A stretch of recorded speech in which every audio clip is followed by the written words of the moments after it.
Hi everybody, and welcome back to my channel, sushidragonmaster. There's a cat over there, and today I'm going to be reviewing Obsidio by Amy Kaufman and Jay Kristoff.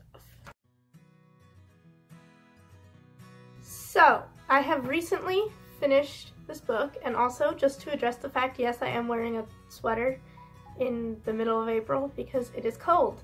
Anyway, back to the book. So, this is book 3, and it's also the final book of the Illuminae files. And this is a series that is told in a series of files, if you couldn't tell by the fact that I just said the series name was Illuminae Files. Now that I'm saying that, after saying that the series name is Illuminae Files, it sounds really stupid to say that, but anyway. So, it's the series of files because there's this planet out in space where planets are, and it was attacked by people who attack planets.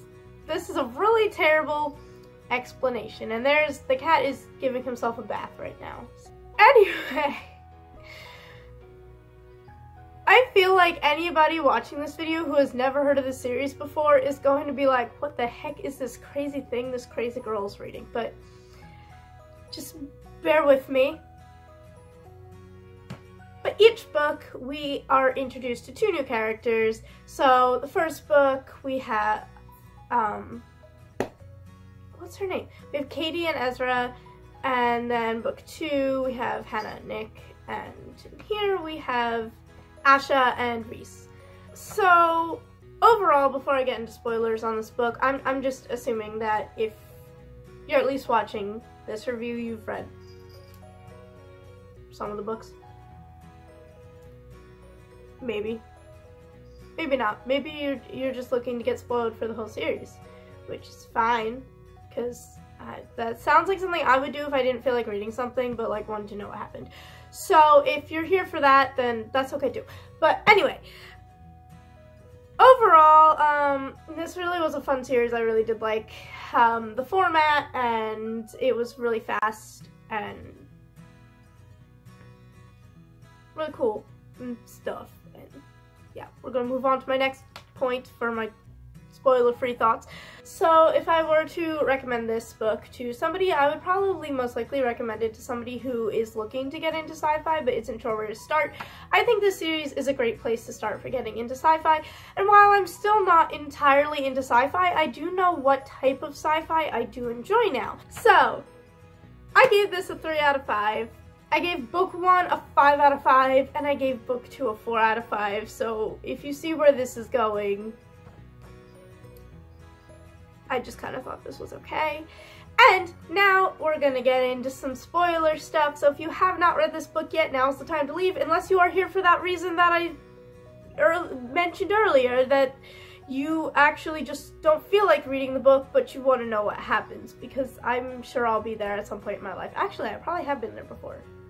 Fun fact, Obsidio is sitting on top of a French-English dictionary. Okay. Spoilers! Let's talk about them. So, as always, I'm going to start with things that I didn't like, and sadly, there was kind of a lot of that, because as I was reading this, I was hit by this realization that, wow, I have read this book before. And you know what? In fact, I felt like I read it twice before. And the 2 times I felt like I read it before was Illuminae and Gemina, which were books 1 and 2. So I just felt like I read them a 3rd time. Okay!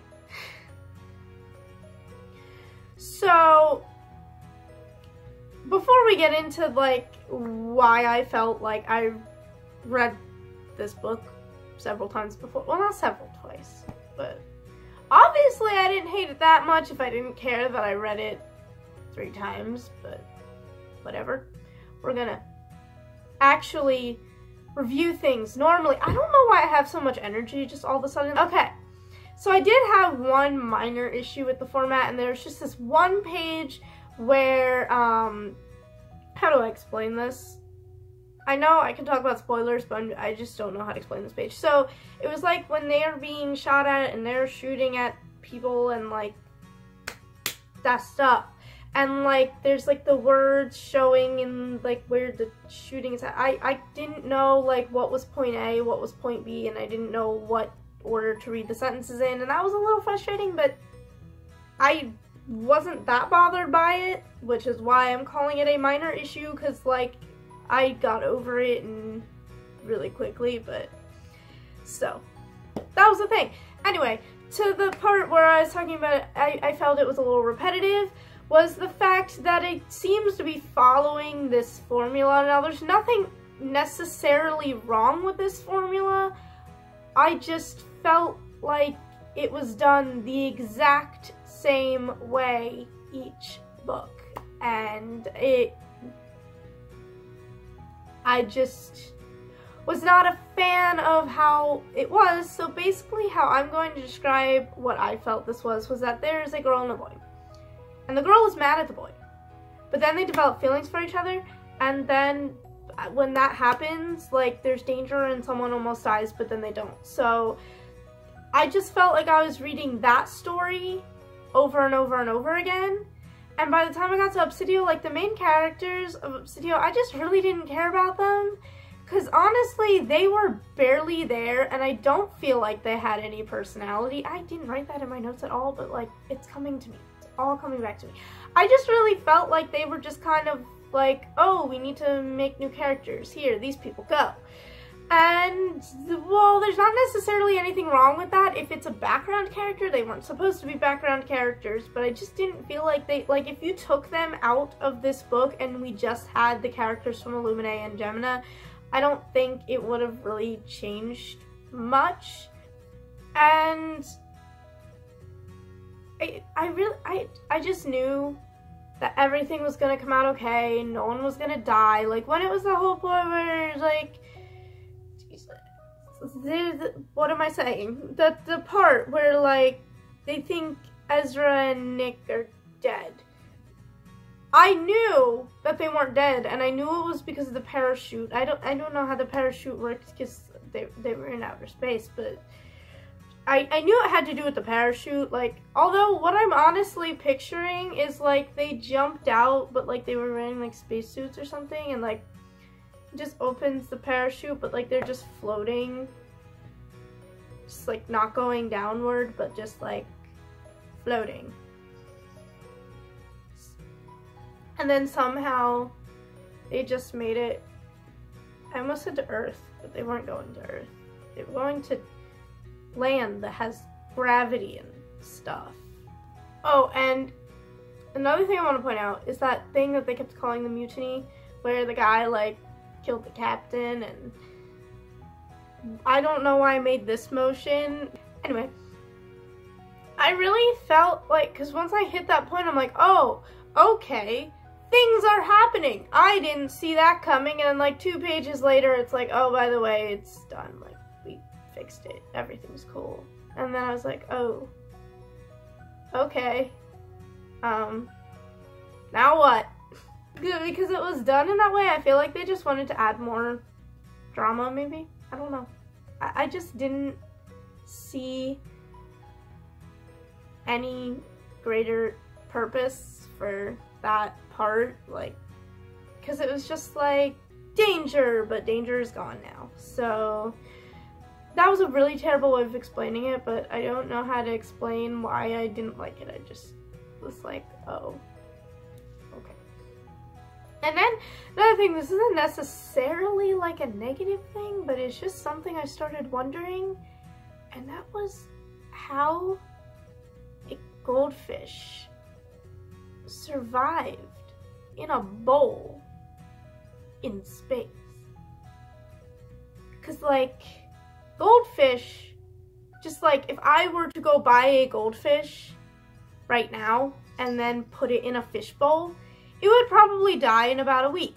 Because goldfish cannot live in fish bowls, it's too small, they won't be able to, it'll stunt their growth, but like their insides will keep growing. This is really gross, but this is how it happens, and then they die because like their insides are too big for their outsides, and it's sad, but that's why goldfish die when they're put in small spaces.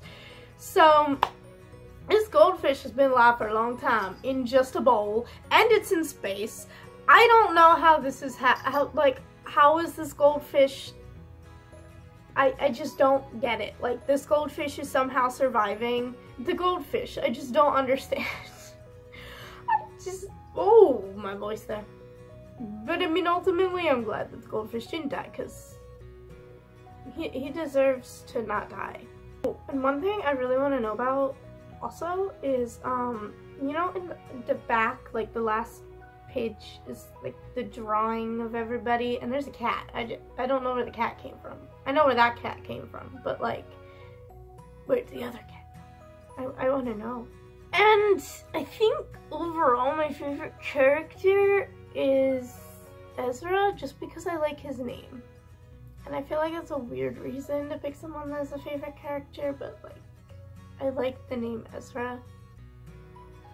So, therefore, he's my favorite character because I like his name best. Don't know why that's why it is, but that's why it is. And like, you know, even though I didn't hate it, I definitely did not hate it. It was not that bad. I just had some critiques, which I just shared with you people. And I mean, I like, you know, I found it repetitive, and I kind of found it a little predictable and stuff, but I did enjoy the series. And, you know, I gave it a 3 out of 5, which in my mind, like, 5 out of 5 is like, oh my gosh, this is my new favorite book. And then like a 4 out of 5 is like, oh my gosh, I love this, I want to read it all the time. And then like 3 out of 5 has ranges. Like, it could be like, it was cool and it was fun, or it could be like, eh. Or it could be like, I didn't really like it, but I didn't hate it, which is just basically anything that could fall in the middle. And I kind of felt like I had to explain something so that you understand why I gave it a 3 out of 5. And one thing I am thinking of doing, and I might do this when I go on vacation later this year, because we're going to be driving, and I could just download an audiobook, and the audiobook I could download could be the Illuminae series. And, well, maybe not the whole series, maybe just like one of them. And then I could listen to it, because I heard so many good things about the audiobook, and sometimes when I was reading it I got really lost.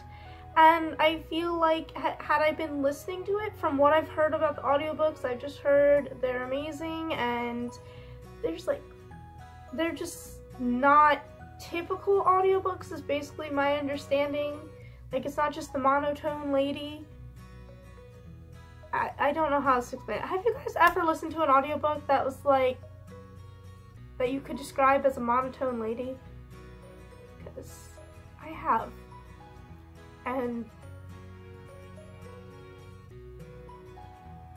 it's interesting experience. But anyway, those were all my thoughts on Obsidio by Amy Kaufman and Jay Kristoff.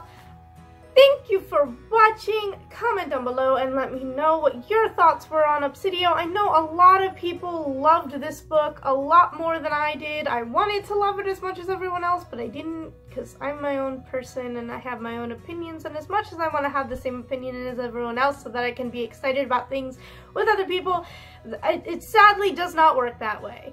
I wish it did, because I want to feel you guys' excitement. I want to share in your excitement, but I can't, and that kind of makes me sad. So, but yeah, let me know how you felt about it. If you did like it, like, that's great. I'm so glad you did. I wanted to love it too, but I didn't, and it just, it was so frustrating for me, because I didn't, and yeah. And I'm just so rambly today, and I don't know why. But I will see you guys next time.